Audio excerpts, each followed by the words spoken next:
প্ৰতিক্ৰিয়া দিবলগীয়া এইবোৰ কথা নাই, এইবোৰ টুলুঙা কথা। টুলুঙা মানুহে কয়।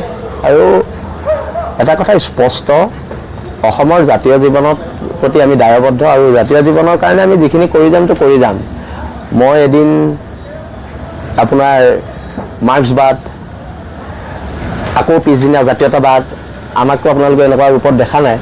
আমি সদায় পিয়ৰ জাতীয়তাবাদী মানুহ, আৰু আমি জাতীয়তাবাদী চৰিত্ৰ অক্ষুণ্ণ ৰখাৰ স্বাৰ্থত, অসমত সুস্থ এখন আঞ্চলিক চৰকাৰ হোৱাৰ স্বাৰ্থত আমি কাম কৰি আছোঁ। অনাগত দিনত কাম কৰি যাম, আৰু 2026 বীৰলাচিত সেনাৰ ভূমিকা খুব শক্তিশালী হ'ব, আৰু বীৰলাচিত সেনাই খুব শক্তিশালী ভূমিকাৰে আগবাঢ়িব। এইবিলাক কথাৰ উত্তৰ দি থাকিবলৈতো সময় নাই। এতিয়া আমি সাংগঠনিক কাম কাজত ব্যস্ত আছোঁ, আৰু সাংগঠনিকভাৱে আৰু শক্তিশালী কৰিম সংগঠনটোক। আৰু তাৰপিছত আমি 2026 আমি সাজু হ'ম। বিকল্প চিন্তা যদি অসমৰ জনগণে কয়, খিলঞ্জীয়া জনগণে, বিকল্প চিন্তা হ'ব। শিৱসাগৰ সমষ্টিত অখিল গগৈ যি বক্তব্য ৰাখে, মোৰ তাত একো ক'বলগীয়া নাই। শিৱসাগৰৰ জনগণে ক'ব অখিল গগৈক আমি জিকাইছিলোঁ নে নাই জিকোৱা, বীৰলাচিত সেনাৰ ভূমিকা কি আছিলে, শিৱসাগৰৰ জনগণে ক'ব, ইয়াৰ খিলঞ্জীয়া মানুহে ক'ব।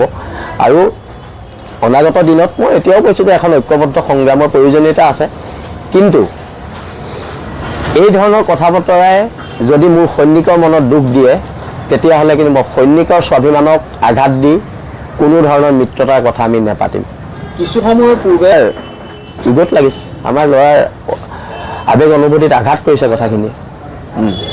আজি শিৱসাগৰ জিলাখন সঁচাকৈ কৰিব, ল'ৰাবিলাকে খং উঠিছে, আমাৰ সৈনিকসকলৰ ক্ষোভ আছে।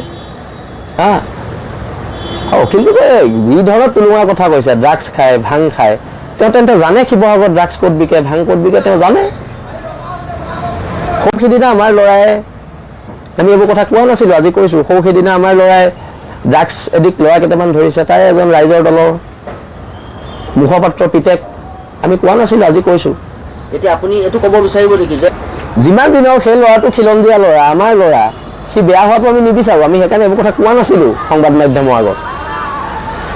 আমি সি সুস্থ হৈ এতিয়া ৰিহেবত আছে বুলি শুনিছোঁ, সি সুস্থ হৈ আহক। আমাৰে খিলঞ্জীয়া এজন ভূমিপুত্ৰ ল'ৰা, আমি সুস্থ হোৱাটো বিচাৰি, ৰাইজৰ দলৰ হওক, কংগ্ৰেছৰ হওক, বিজেপিৰ হওক, আমাৰ ল'ৰা ড্ৰাগছ এডিক্ট হোৱাটো আমি নিবিচাৰোঁ। 26 নিশ্চয়কৈ হ'ব। যদি আমাৰ সৈনিকসকলক বাৰে বাৰে অপমান কৰে, আমাক যদি অপমান কৰে, তো আমাৰ সৈনিকসকলো বহি নাথাকিব। আৰু আমাক বাৰে বাৰে বিজেপি এজেণ্ট কৈ থাকিলে আমাৰো গাত লাগে। বাৰে বাৰে আমাক বিজেপি এজেণ্ট। কালি তেওঁ বাইটত কৈছে আনৰ ধনেৰে চলি আছে। মোৰ এটা যে মাৰুতি ৱৰ্কশ্বপ আছে, তেওঁ জানি নাজানে। প্ৰতিবাদে আৰম্ভ হ'ব নেকি অখিল গগৈৰ বিৰুদ্ধে সমগ্ৰ ৰাজ্যজুৰি?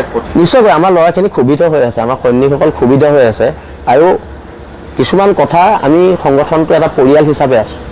এই পৰিয়ালটোৰ যদি কোনোবা এজন সদস্যক আঘাত কৰে, আমাৰ পৰিয়ালৰ প্ৰত্যেক সৈনিক জাঙুৰ খাই উঠে, আৰু উঠাটো স্বাভাৱিক। মই পুনৰ কৈছোঁ, বীৰলাচিত সেনা এটা সংগঠনতকৈ আমি এটা পৰিয়াল হয়।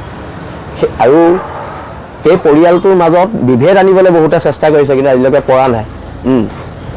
কিন্তু তথাপিতো মই আমাৰ সৈনিকসকল খুব খঙত আছে যদিও মই তেওঁলোকক গণতান্ত্ৰিক প্ৰতিবাদ